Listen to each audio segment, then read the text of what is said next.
ډېرو محترم مسلمانانو ډېره بهترینه وظیفه ده نن، او صرف 121 کارته دا وظیفه کول دي. دا د هر قسم تندرستۍ دپاره ده، د هر قسم غریبۍ دپاره، د هر قسم مشکلاتو دپاره، د بیمارو دپاره. ستاسو چې په زړه باندې کم ضروري حاجات دي، جهیز خواهشات دي، نه پوره کېږي، هغه به الله جل شانه په خپل احسان، په خپل کرم سره پوره کوي.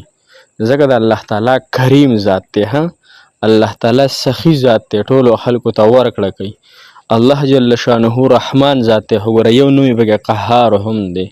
لهذا لومبی زه توبه وباسم د رب العالمین نه، او بیا تاسو توبه وباسئ چې الله کم ګناهونه قصدن شوي، کم خطأن شوي، الله ټول په ټوله موږ ته معاف کړي، د دپاره ونه کړو. صحیح شوه. انسان چې دی نو دا ډېر زیات الله تعالی په قرآن کې فرمایي که نه، آیات مفهوم داسې دی چې انسانان ډېر زیات خلق الانسان ضعیف، چې انسانان الله تعالی ډېره ضعیفه پیدا کړي، کمزوری مخلوق دی. نو لهذا چې کله انسان کمزوری شو او الله تعالی ورته دغه وفرمیل چې انسان کمزوری دی، نو هر انسان نه ګناه کېدی شي، هر انسان سره نفس دی، خواهش دی، نو انشاءالله توبې به وباسو. ګوره د ټولو نه غټ رکاوټ چې زما او ستاسو په زندګۍ کې دی که نه، که زما او ستاسو په زندګۍ کې برکت نشته، که زما او ستاسو په زندګۍ کې خوشحالي نشته، که زما او ستاسو په زندګۍ کې حاجتونه نه پوره کېږي، یا څومره دنیا پریشانۍ دی، دنیا څومره پریشانۍ دي، هغه ټول په ټوله د ګناهونو د وجې نه راځي. بعضې داسې پریشانۍ وي چې هغه امتحانات وي، لیکن اکثریت هغه د ګناهونو د وجې نه راځي.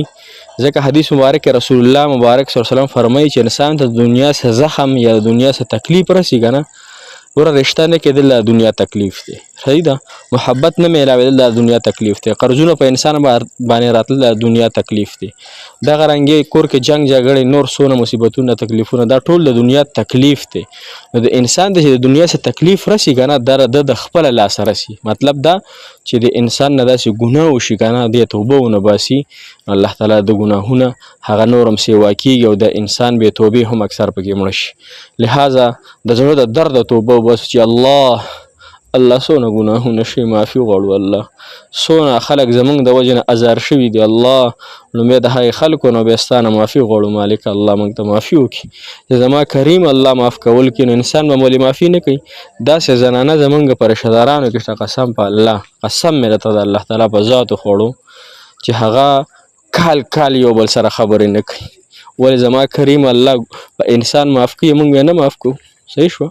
زموږ جناب محمد رسول الله صلی الله علیه وسلم چې هغه وحشي چې حضرت حمزه رضی الله تعالی عنه یې شهید کړی و که نه، د هغه نه زړه مبارک راویستلی، په هغې چکونه لګولي، هغه یې معاف کړ. ولې موږ د هغه نه ښه سړي یو، موږ د هغې نه ښه خلک یو، لهذا موږ به هم معافي کوو انسان ته. الله تعالی فرمایي ته زما په مخلوق رحم وکړه، زه به په تا باندې رحم وکړم. لهذا موږ ته پکار دي چې موږ د الله تعالی مخلوق رحم وکړو، ټول خلک د الله تعالی د رضا دپاره معاف کړو. لومبنۍ دا خبره.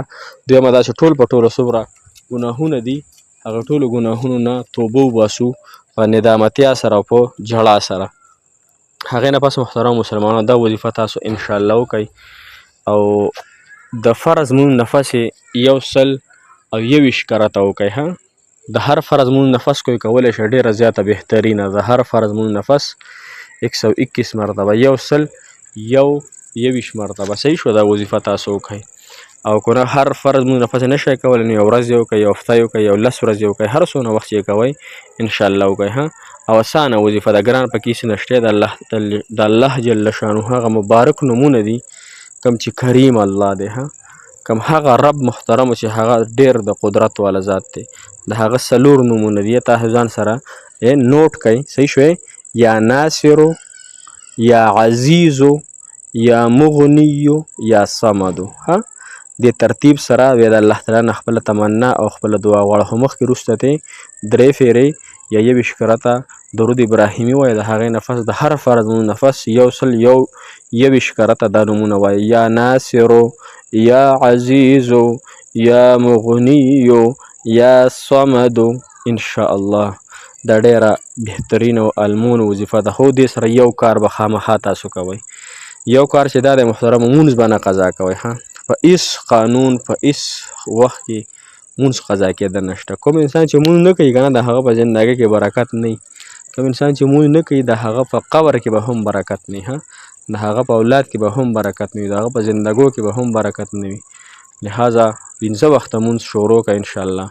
کوم مونځونه چې موږ نه قضا شوي دي د هغې قضا راوګرځو او انشاءالله دا اراده وکئ، دا نیت وکئ، فوه عزم چې نن نه پس به انشاءالله زه یو مونځ هم نه قضا کوم، ټول په ټوله مونځونه به کوم. الله جل شانه هم خوشحاله ساته، آباد لره، کامیاب لره.